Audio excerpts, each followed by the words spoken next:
Aloha everyone, it's your boy CO2. I'm here with brother Ezekiel Lau. Thanks for joining us, bro. Pro surfer.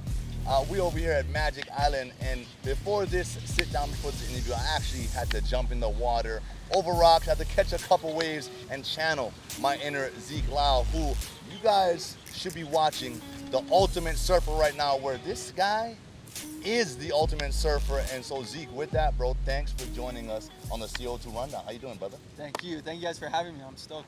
Yeah, man. So I'm gonna dive right into that. The ultimate surfer. What is the ultimate surfer? As far as like what, not necessarily the show right now, but what makes the ultimate surfer? For me, the ultimate surfer is someone that can go out and surf anything from 2 to 20 feet. You know, they can just go out there and just ride the ocean on any craft, anything. They can just go out there and it's their playground. That's what the ultimate surfer means to me. That's amazing. Now, how did you even get on the show? Take us back and Yeah, I mean, it was a super random thing that kind of just popped up, and I had actually previously fallen off the world tour the year before, and I was looking at my next year, and my schedule was just wide open. You know, I was just finding certain things, different things to do that I actually couldn't do since I was, traveling and chasing contests all over the world for so long. But my year was open. Actually, one of my team managers from Quicksilver reached out to me with this opportunity of maybe doing a casting for this show on ABC. And my first instinct was like, no way, I'm doing a reality TV show. Like, that's not my style. I don't think I can do that. Blah blah blah. But since he reached out to me, I just said, I'll give it a chance. I'll just check it out, and then if anything, I'll just back out. But I did the whole casting, and next thing you know, the pandemic hit, and there's nothing else going on. So I just rolled with it. Showtime. I mean, reality TV star. But okay, so you're in. You make it. Obviously, you've made it. You're on the show. Partner with Malia. Who is the daughter of, California, was he a world champ? Yeah, he's a California legend. I mean, he's just been on tour for a long time. His name's Chris Ward. He's just a big Chris name Ward in the sport. So he's just someone to be respected. He's been around for a long time, and his daughter is actually on the show, so it's pretty awesome. So the daughter of a world-renowned, well-respected surfer out of Cali just so happens gets partnered with Ezekiel Lau. I don't know if that's coincidence. I don't know, but being on the show now, how was it balancing reality TV and then having to actually go out there and compete and surf and do all of these activities? Like, what was that like? Yeah, being that this is your first time, something you didn't Exactly. even really want to do, but find yourself doing it. Yeah, I felt like I was really outside my comfort zone, but it kind of made me focus in more on the surfing part, because then when I was going into it, I was like, this is what I'm going to focus on. This is what I'm going to put my energy into. Everything else, I'll just manage as best I can and not really worry about it too much. And I kind of just rolled with everything else as if, I was just taking it as it come. And if anything got weird, I just shifted back to the surfing part. But it was actually an awesome experience, and I actually got to learn a lot about myself and how I deal with certain situations. And just to be on camera 24/7 for that long, it was pretty insane. But you just had to be on the whole time. That's what's up, man. And that's again, life is about being challenged, and not that surfing pipe and chopu isn't enough of a challenge, bro. But there's, like you talked about, being outside of our comfort zone. Yeah. And it takes that sometimes for us to get that personal growth. You talked about in 2018-19, but pre-pandemic, where you sort of fell off. Do you feel like this show and everything that's transpired because of that has sort of lit a new fire, a new motivation, a new growth within yourself? Yeah, 100%. I mean, I feel like, coming towards the end of right before I fell off tour, I was kind of searching for that already. So then with it kind of ending and me being in a little different situation, it allowed me to just open myself up to more stuff. And, like I said, I was able to get out of my comfort zone, learn a little bit more about myself. And now I feel like I have a second win, and I feel just refreshed about the whole thing and refreshed about surfing. I'm more excited now. So I think if anything, it just did good. It wasn't the plan, but that's just how everything transpired, and it was awesome. That's awesome. And sometimes it's those unplanned events in life that you don't expect, kind of just, it's what you needed at that time. So I'm glad to hear that.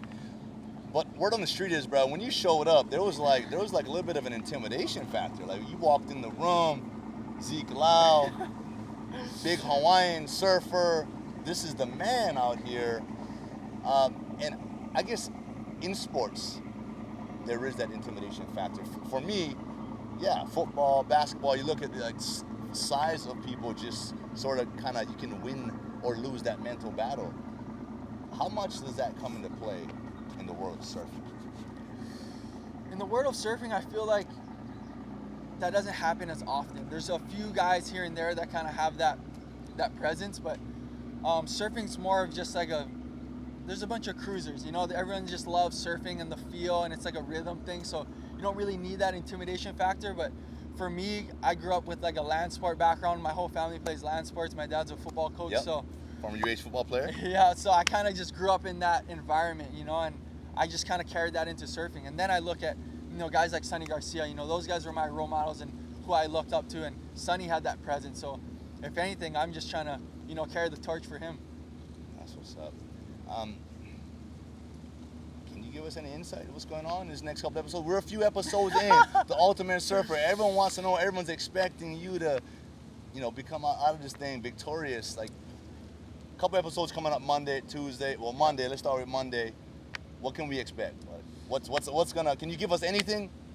Well, you can expect always just some competitiveness. You know, anything I'm doing, no matter if I'm actually surfing or doing some type of challenge, I'm gonna go out there to compete, whatever it is. And sometimes it's a little embarrassing watching myself compete because I'm just so intense. Bro, that tug of war, the tug of war paddle, bro, you was stroking, bro. I did not want to lose. You know, I was gonna empty the tank, and I think Koa heard me say to my team, I was like, "We win or die here. I'm not losing." Win or die. It was good fun, but you know, for me, that's the only way I know how to do it. I go in 100%, and that's what you can expect from me. 100% competition. I'm here to win, and you know, that's my plan. That's what's up. All right, so coming out of this, where we are right now, we talked prior to this.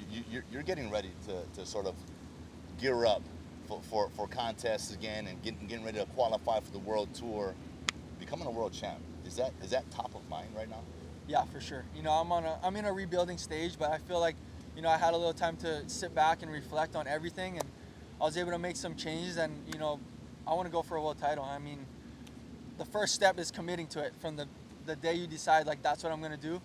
And you know, I've been taking every step forward to do that, and my first step is going to be making it back on the World Championship Tour next year, and right there I'll get my shot. So, you know, that's where all my focus and all my energy is going into right now, and I'm just really stoked that I might have another opportunity. All right, bro. So, like, in preparation for getting ready to become a world champ, what does that look like? What type of, are you on special diet, training? Like, what's your regimen kind of look like? Well, right now I'm just trying to get my body into like peak performance shape, and it's not really what everyone would think. You know, we're not banging weights or running like crazy miles. We're actually just doing a lot of full body mobility movements that kind of translate better in the water. So I've been doing stuff like Pilates, and I've been doing a lot of boxing actually, just because it kind of keeps me light on my feet, and just you're moving your whole body as in unison instead of just doing single motion. So a lot of jumping and landing and moving on my toes and moving my upper body the same time as my lower half is just stuff that I've been doing. But it's always, for me, the main thing is just finding that spark, finding something that excites me, something new that I can learn. And I feel like the boxing thing has really helped me do that, and it's just inspired me to kind of, like I said, get outside my comfort zone, so that when I do step back in the water, I have way more confidence. I feel, you know, I'm in shape, and I don't know, I just feel like I got a little bit more of that edge, and that helps me compete. Yeah, it does, man. It really, when you get those daily wins, you know, it doesn't matter what type of workout you're doing. If you get those daily wins, you get it in, man, every day. I've been up at 5:30. Yeah. I got this. I'm grinding. It just, like you talk about. And if that's exciting, you know, this was always the common theme with football players. When I used to ask veterans, when I was still on my come, I said, man, what? Or guys that retired, excuse me, why'd you retire? Yeah. I didn't feel like working on in the off season anymore. Yeah. So as soon as you lose that spark and that edge to prepare, yeah, you know it's time. Yeah. So sure. That's what you have to do, is to keep the preparation part, that training, that process, that has to be exciting. Yeah. And if that's the case, man, you're gonna always be ready. You're gonna always want to get out there and compete. And so, man, congratulations on that, brother. Keep that up. We're pulling for you. And with that, bro, man, I'm just looking forward to this next winter season coming out to see Yep. you out at Pipe. Yeah, I've been seeing you coming out. It's been good. First season, you know, it's ain't gonna lie, bro. It's a little different than, you know, surfing Sandies. You know what I mean? Surfing Sandies or any other spots. Like, it's different out there. It's different, but you know, I'm stoked to see. I actually seen a lot more of the Sandies boys coming out, and I just, you know, I love it to see the local boys out there. You know, for years I felt like, you know, less locals were surfing out there, and it was kind of, you know, it's getting lonely. So to see some familiar faces and to see the local boys out there, it's awesome. And I mean, like I said, Pipe's scary, but once you get familiar with it and you get outside of your comfort zone, you get used to it, it's one of the best things in the world. Yeah, bro, I love it. So, we talked about this before. You've surfed both Pipe, a home spot, and in Tahiti, Chopu. Like that, you know, we talked about this last swell. Talk to the people about the difference of those two waves and why you like this one over that one. Well, Chopu is probably one of the craziest looking waves ever. If you've seen that wave, it's just, you're in awe. It just comes from really deep water and hits a shallow shelf. So it makes this incredible barrel, but it's really fast and hollow, and it's a shorter wave, but it's super intense. But it's only a left. And for me, I like going right, and I like getting barrels going right, so Pipe kind of favors more for me because you can go right and left.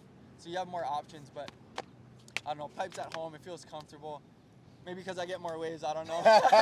Yep, Ezekiel Lau's out there, up. Right, he got that one.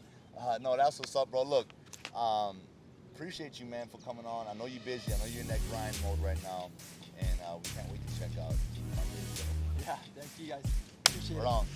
Thanks, man. Oh, let everybody know right here where they can follow you, how they can keep up with you in your preparation and process while getting ready to become a world champ. You guys can follow me, Ezekiel Lau, on Instagram. Also, I have a YouTube channel that I just started. We actually just made 1 year. It's Zeke Unleashed on YouTube. Look us up. I'll be, you know, taking you guys along for the journey the whole time. So if you can check me out on that, that'll be good. Always subscribe to the channel, like my videos, leave comments. I'll comment back. And thank you guys all for all the support and the love. Appreciate it. That's it. Mahalo, guys.